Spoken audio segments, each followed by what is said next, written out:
Hello. Now, this is all a bit different for us this morning. So yeah, this is all a bit of a different setup. I'm crouched down, even smaller than usual.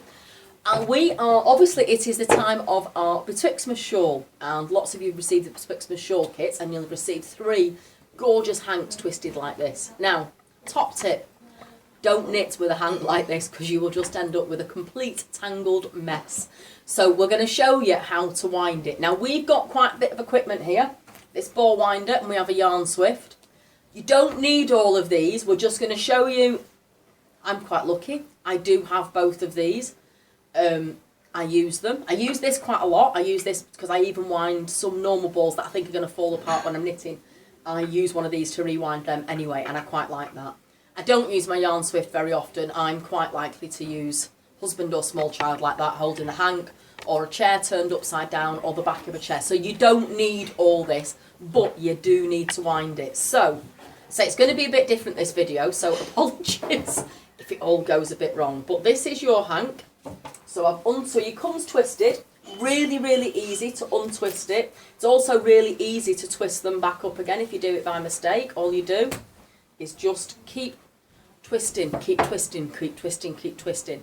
And then you balance it on your knee, and I'm not the best at this, and it all twists back up again. So this is your hank. Don't cut any of the yarn ties or tags until you've got it on your yarn swift, or until you've done something with it, because it will fall apart and then you've got a disaster.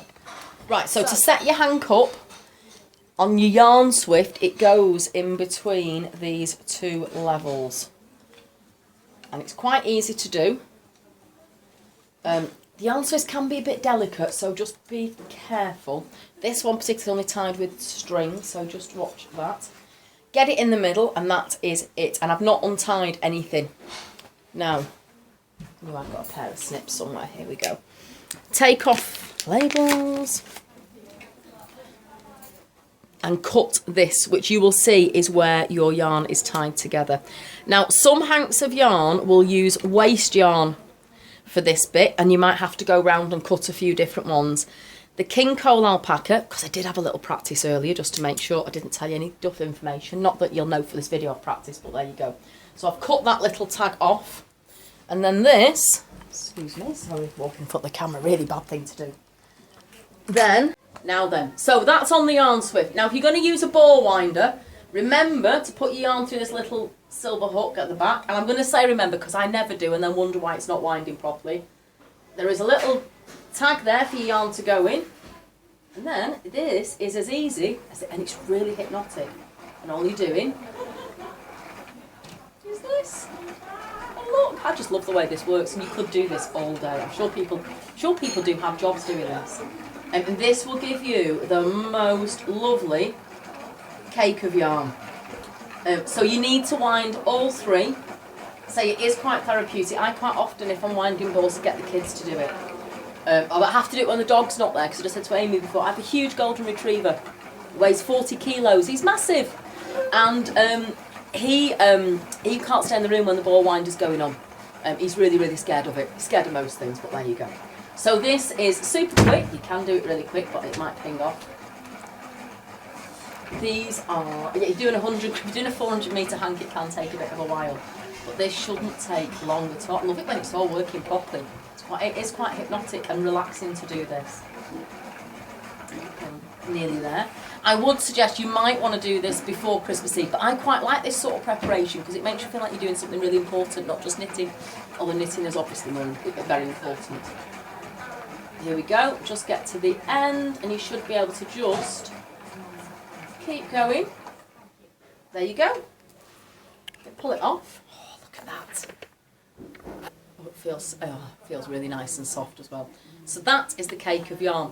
But this is the easiest way to do it if you've got the equipment. You don't have to invest in all this equipment. So if you were going to invest in either one of these, for me, it would be one of these, a ball winder. But you don't have to have any of these. You can just do the methods we've been doing for years. And I'm going to go and find somebody in the shop now to pinch their hands. Now we've just grabbed Miriam. He's probably a lot better at winding yarn than I am because you do it a lot more than me. I do. Yeah, so you're just going to clip it off. This is the real DIY way. It works as well as any other. If I can find, there you go. snip that off. Ooh. Now this only has one of these bags, and then it literally is, as I'm sure mothers and grandmothers and so on have been, oh, I shouldn't actually say that, should I not? I would say that now. As people have been doing for years. Yeah. Yeah, I used to do that. I can remember doing this with my grandma as a kid. And it literally is just winding it into a ball around your hands. It takes a while doing it this way. But again, it's quite therapeutic. I don't mind doing this. How do you wind your hanks then? Because you do lots. I do use a yarn swift and a ball winder because it's just a lot faster. But if I end up with a monster skein, then my husband sits there like this. But it is good if you're doing that. If you wear a Fitbit, you end up with loads and loads of steps. Oh, do you? Yeah. What, winding or doing you? Doing the ball wind. I'm not getting any, but you're getting all the steps on your Fitbit. A bit like knitting, maybe. Yeah, knitting does that. Yeah. I crocheted on a plane. I've been going to Spain. I've done about 25,000 steps by the time I got off the plane. I'd not moved out my seat. Yeah. So you could also use an upturned chair. I use the 2 legs from an upturned stool. You could use the back of a chair. Anything really that's just going to keep it straight is the biggest thing to do. So this is it. This is, but say please, please, please wind them before you start knitting, or you're going to be in a bit of a pickle.